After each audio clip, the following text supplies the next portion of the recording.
An estimated 284 people experience anxiety disorders, and I think it's about 1 in 13 people live with anxiety. So it's a pretty common thing. But like with a lot of mental health problems, it's treatable, and that's what this video is going to be about. So about understanding anxiety, different types, where it comes from, and then moving on to mindsets and treatments. So first, it's important to acknowledge that anxiety is normal, especially in a new situation or a high stakes situation. Having some amount of anxiety is normal. For example, your first day of school, you should have anxiety, or your first time talking to someone you've never met before, you should have some anxiety.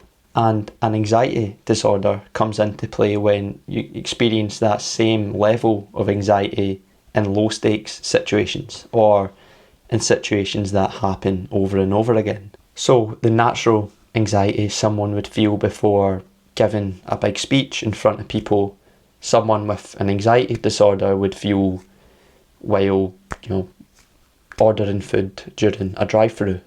So now let's look at a few things that cause anxiety, and I guess you can pick out the ones that resonate with you. So number 1, chronic indecisiveness. To me, I feel like overthinking and underdeciding are where the majority of anxious thoughts live. Chronic indecision is about dodging any aspect of the decision you're unwilling to make. You're avoiding taking risks or making mistakes, and you become so wrapped up in making the right decision that you overlook the losses involved in not making a decision.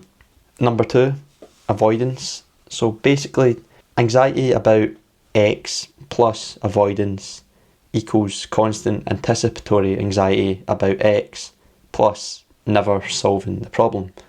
Or anxiety about X plus action equals much less anticipatory anxiety, plus you will eventually solve the problem.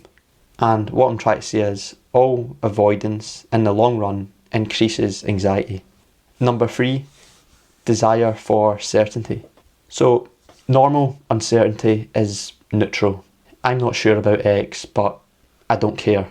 Anxious uncertainty is I'm really not sure about X, followed by some overwhelming feelings. It's not knowing something for sure.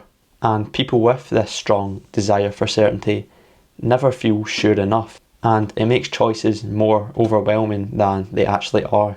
Overly uncertain people will wait for the right time, do a lot of research, maybe wait for like a random boost of motivation, and basically just try to be as prepared as possible. But a better approach would be to get used to the feeling of not being sure and doing things without that level of certainty.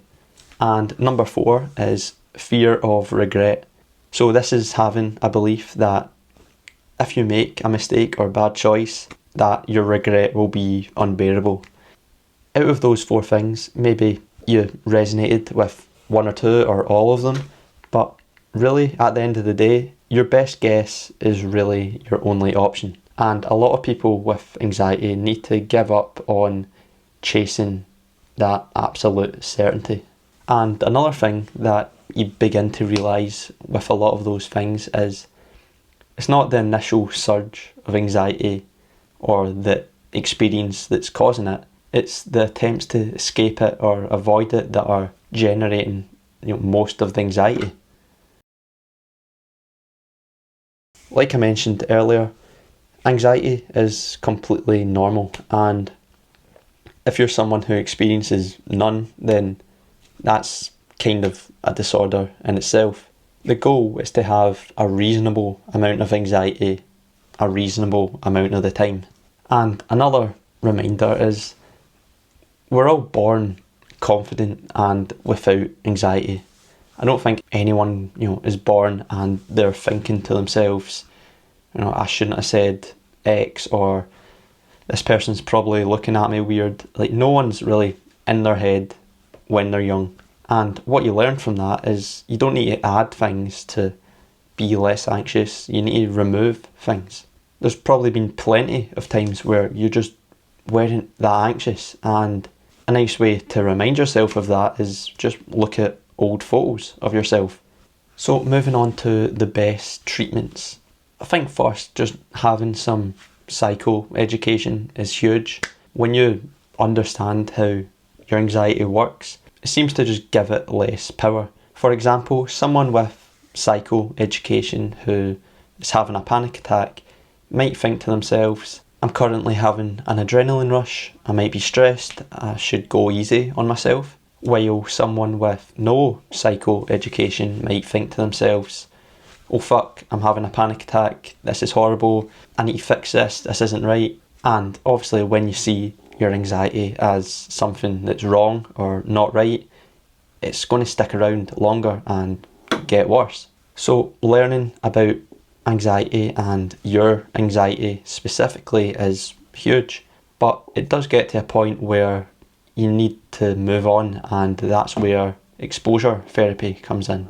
Unfortunately, the best way to make progress is to put yourself in those anxiety provoking environments, to allow your brain to learn that it's not actually dangerous. So avoidance is how we grow.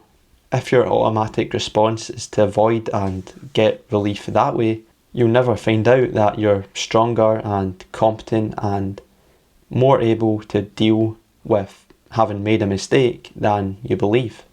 So to try and recap, first you would try and help someone understand where their anxiety has came from, what's causing it, and what's going on in their head while it's happening. So that's the psychoeducation. Then you'd maybe teach them a handful of healthy mindsets.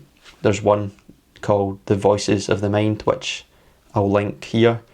Then you would support them in discovering some manageable next steps. So getting them into those anxiety provoking environments. But obviously this time, now they've got a little bit more psychoeducation, they can understand what's going on a bit better. And then you could get them to write about how it went. So, what was going through their heads in the moment, how did it feel to survive it and deal with that uncertainty. And if they continue doing that over time, they'll teach their brains or their amygdala that there's really nothing to fear, and that anxiety will slowly come down. And just as a final note, everyone's anxiety is different. Some people might just need to work on eye contact or dealing with rejection or uncertainty. And so in relation to anxiety, a good question to ask yourself is, what do you need to learn?